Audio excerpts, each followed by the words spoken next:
Thousands of people have been evacuated from the border zone. Shelling has intensified in the past several days. Diplomatically, there is pressure on the Russian President Vladimir Putin. US has imposed sanctions, as has Japan, and have European countries. But are they having any impact on ground? Reports seem to indicate that the Duma has cleared offensive action. There are reports of hundreds of Russian trucks, troops, armored personnel carriers are moving in the Donetsk and Luhansk area, the two people's republics that have been carved out of this area. Now, where we are, Donetsk, 70% of the territory is in Ukrainian control, 30% is in Russian control. This is a resource-rich area. This area has a lot of resources in terms of coal, gas, steel plants. Thousands of workers work here. Russia wants to take control of this entire region, the Donbass region. Are sanctions working on Russia? Let's take a look at what the world is doing and Russia's response. Who in the Lord's name does Putin think gives him the right to declare new so-called countries on territory that belong to his neighbors? It's Vladimir Putin versus the West as the crisis in Eastern Europe worsens with each passing hour.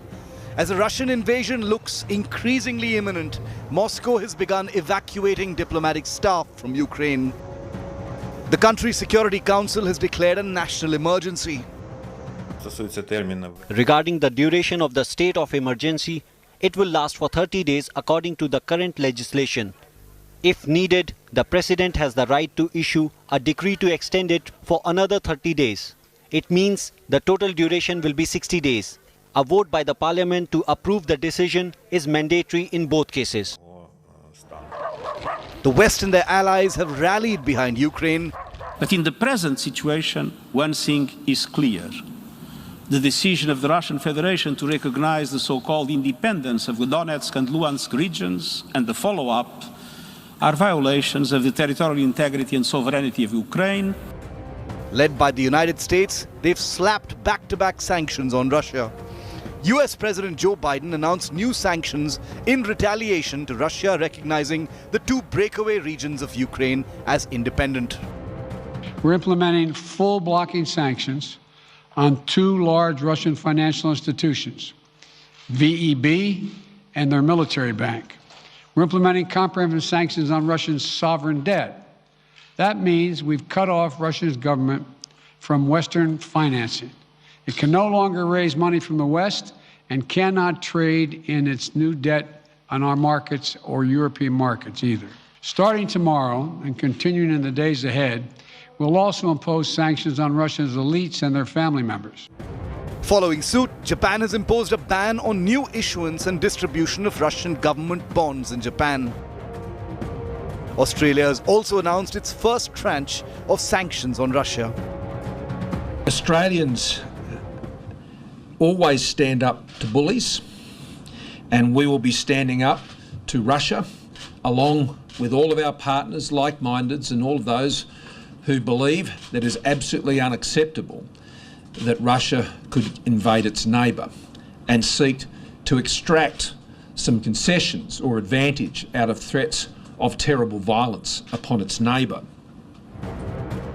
The UK government has warned it stands ready to escalate sanctions in the event of an invasion of Ukraine.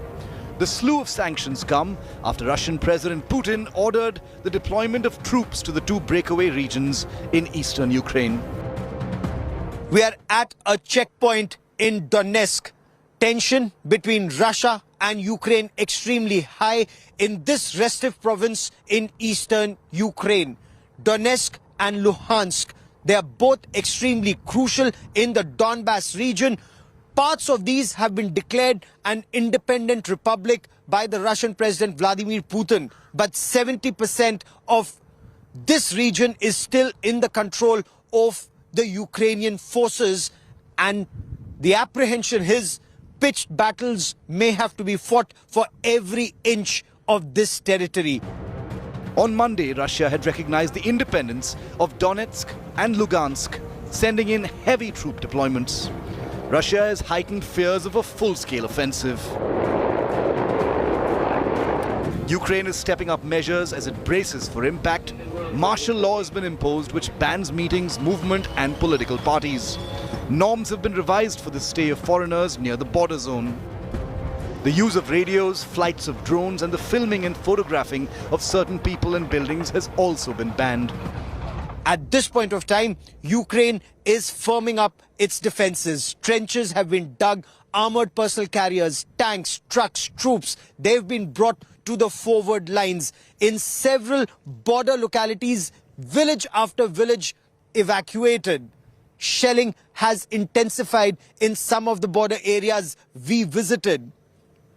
Now, the apprehension is in the days and weeks ahead, these ceasefire violations could escalate from 300 to 3,000, even more.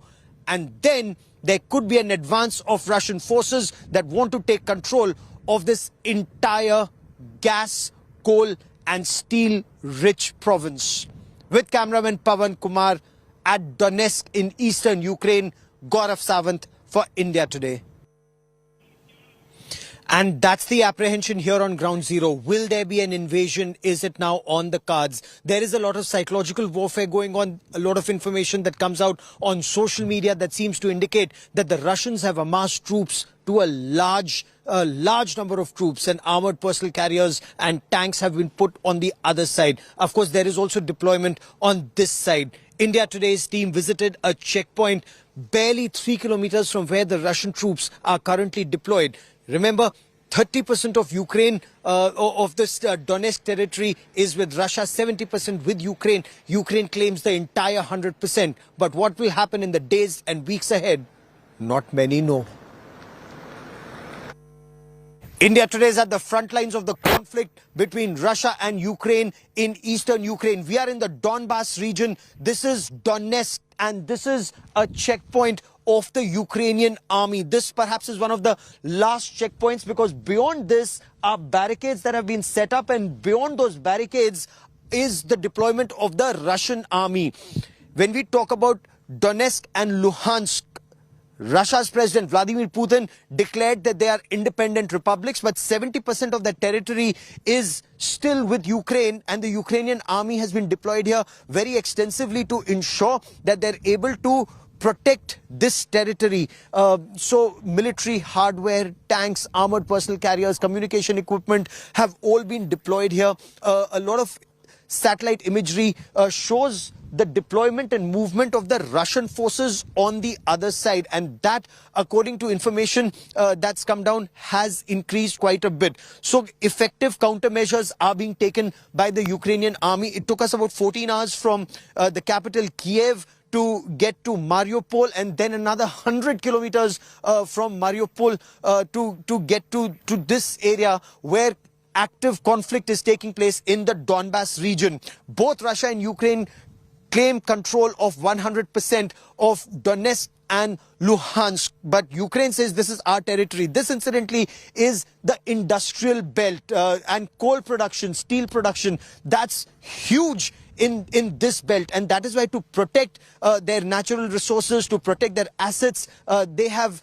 massive weapons that have been deployed. And every vehicle that comes in, if you check in this area, because the Ukrainian army says this is our territory, the people are ours, but even those people who are on the other side in Russian controlled area, when they come, their identity cards are checked, their documents are checked, and only then they're permitted to cross. Of course, military vehicles keep coming in this area, and that shows how tense the situation is. Ceasefire violations that were restricted to about 300 a day have now escalated to over 3,000 a day, and the caliber of weapons from small arms now almost to medium artillery being used. With cameraman Pawan Kumar at the Ukrainian army checkpoint in Donetsk, in Donbass region of eastern Ukraine, Gaurav Sawant for India Today. With me, Rajesh Pawar, analyzing situation on ground, an analyst on NATO operations and Ukrainian army and Russian army conflict. Rajesh, how tense is the situation where we are? See, Gaurav, we have been going around this area in Donbass since morning, and you have seen the checkpoints every 3 to 4 kilometers. In this area where we are standing right now, there's almost a platoon of Ukrainian soldiers deployed here, and this place is just 3 kilometers from the Russian held territory. This is a village of Safia just behind us, which was shelled last night. So the situation here is currently a little tense.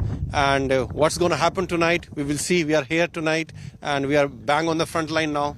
This is the front line of the conflict. This is where the conflict is taking place between Russia and Ukraine in that Donbass region. And artillery shelling, we are told, ceasefire violations have escalated. Is there an effective response?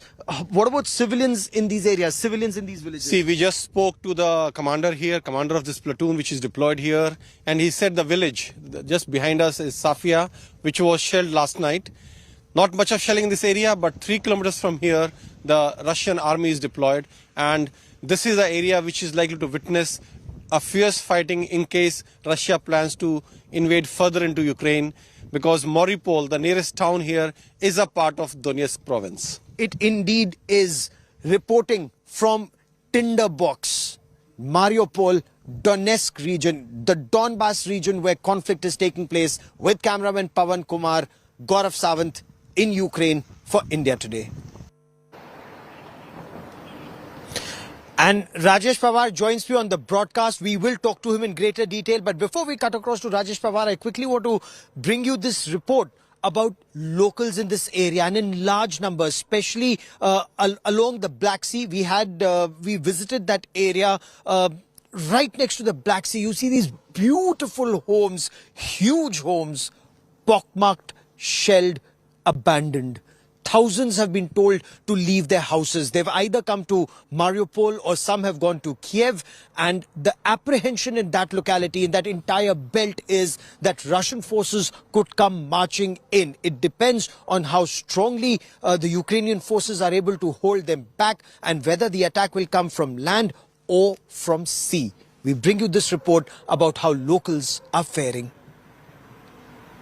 Destruction openly visible in this area. Of course, now there is massive police presence and military presence in this area. You can look at bombed and pockmarked houses here. But what you can also see is movement of the Ukrainian army in this area. Ukrainian army movement has intensified. As you can see, police vehicles and Humvees now all along this area, patrolling this area. There is tremendous tension. Why?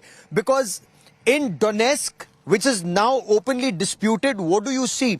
You see 30% of this area in control of the Russians, who say that this entire Donetsk belongs to the Republic of Donetsk. What do you see here?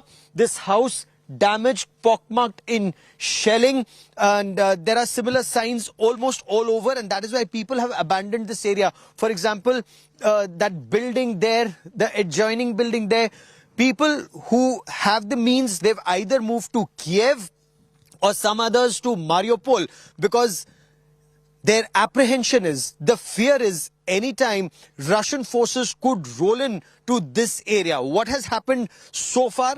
There have been roadblocks, checkpoints put up by the Ukrainian army in multiple locations, even at sea. The Black Sea is very close, and Russia just across the Black Sea, narrowest at this point. Mines have been laid, sea mines have been laid, and people here have been asked not to either venture out at sea or even take boats out at sea, because there could be mine damage. War clouds very clearly on the horizon here. With cameraman Pawan Kumar at Donetsk, at the Russia-Ukraine dispute spot, Gaurav Sawant for India Today. Sir, how bad is the situation at this village? Ну, очень нехорошая обстановка, что русские пришли в Украину и сюда лезут, обстреливают нашу территорию. Аппетиты очень большие у них. Захватить Украину, Донбасс, Украину. Но мы не боимся, мы встретим их. Встретим, как их встретили в Афганистане и в Чечне. Пусть приходят. Lilia, how bad is the situation here in this village at the Russia-Ukraine border? Но я думаю, что Россия и Украина не должны воевать друг с другом. Это славянский народ, мы одной крови. Ну и, конечно, обидно, что так все сложилось, вот такая вот ситуация. Очень бы этого не хотелось бы. And Rajesh Pawar now joins me on the broadcast. Rajesh, you've been analyzing the situation on ground. You've also been in touch with the forces on ground. Is an attack imminent, or is this just fear that's playing out in the minds of people who are leaving their homes and villages now in large numbers on ground zero? See, the situation here has become worse in last 48 hours. And it is becoming more and more tense now. Today, we visited a village. In fact, it was a small town of 10,000 people, a population of 10,000 people. And now there are only 17 people left in that small town because of Russian shelling for last 2 nights, shelling from Donbass area. A lot of houses have been damaged. And with the new sanctions from US, Australia, and other Western countries, I think now nothing holds back Russia from doing what they want to do, because they have nothing more to lose anymore. Whatever sanctions West could impose, they have already imposed it, which means Russia now doesn't care what West is going to do next, and they are free to do what they want to do. Secondly, having got this permission from the Duma, when you talk about Russia is free, when Russia is free to do what it wants to do, does that mean shelling will intensify, there will be more artillery exchanges, or does that mean that Russia will try to take control of the entire Donetsk and Luhansk region, the entire Donbass region, including the 70% that's currently in Ukraine's control? Do you see boots on ground? look, when we saw what Putin announced after recognizing the 2 republics as independent countries, he said entire Lugansk and entire Donetsk province, a lot of which is still under Ukrainian control. So at some stage, we will see Russian forces moving out and at least making sure that both these provinces entirely are part of these new countries. Also, it is important that Russia is looking for some kind of land connection with Crimea. And they have tremendous support among local people here in the east and south of Ukraine.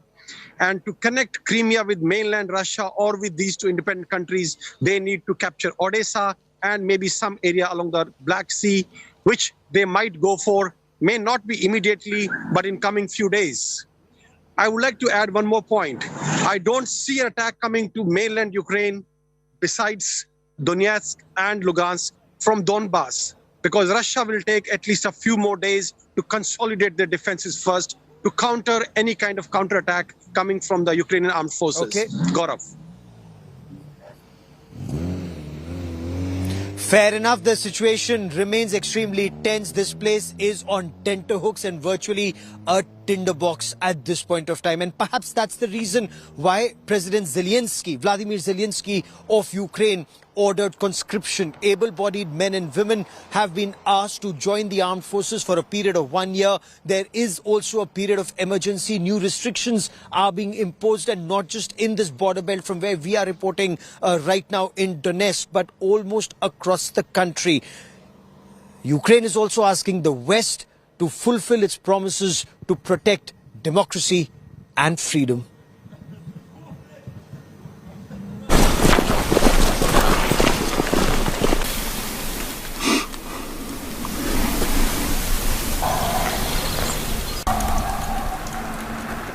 Luhansk is close to 10 hours drive away from the Ukrainian capital of Kiev.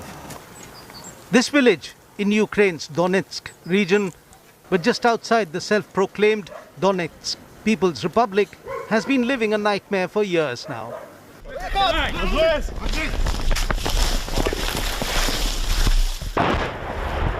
It all started in 2014 when the separatists took control of this area. In 2017, Ukrainian government forces recaptured the town, but the fighting that first erupted almost 8 years ago still continues. Approximately at 5 a.m., I was at home and went from the living room to the kitchen. When it impacted, everything shook. Glass flew around. I hid under the stairs. It was horrible, just horrible. This is the last village under Ukrainian control, and then the disputed territory starts. So the Ukrainian Joint Forces Operation, or JFO, has soldiers patrolling along the defensive trenches that they have dug in the area. The soldiers now fear further escalation of hostilities in the region. I saw it coming. Yes. Russia didn't just gather its army in Belarus for nothing, pretending it was merely for drills. It was the pretext. We are ready to stop an incursion of the Russian Federation, including the Luhansk and Donetsk People's Republics. I don't know what the scale will be. It depends on how big the army will be. But in general, during the first days, we will be able to hold our positions 100%. Over the course of last 24 hours, the Russian occupational forces violated the ceasefire regime on 84 occasions, including 64 incidents of use of weaponry prohibited by the Minsk agreement. Overall, the occupational forces utilized 388 artillery projectiles and 546 mines and shelled 41 settlements in Donetsk and Luhansk region. Unfortunately, 2 Ukrainian servicemen were killed and 18 were wounded in the action. They are currently undergoing treatment in medical facilities. A day after he was killed, a memorial service was held in Kiev's Maidan Square, remembering those killed during the mass protests of 2014. The large-scale protests then had led to the fall of the pro-Russian regime of President Viktor Yanukovych, who fled to exile in Russia. It was after the fall of the Yanukovych government that Russia annexed Crimea and supported the rebels in Ukraine's east. Estimates are that the conflict has killed over 14,000 people since 2014, and the recent escalation of shelling and tension has already started to add to that figure.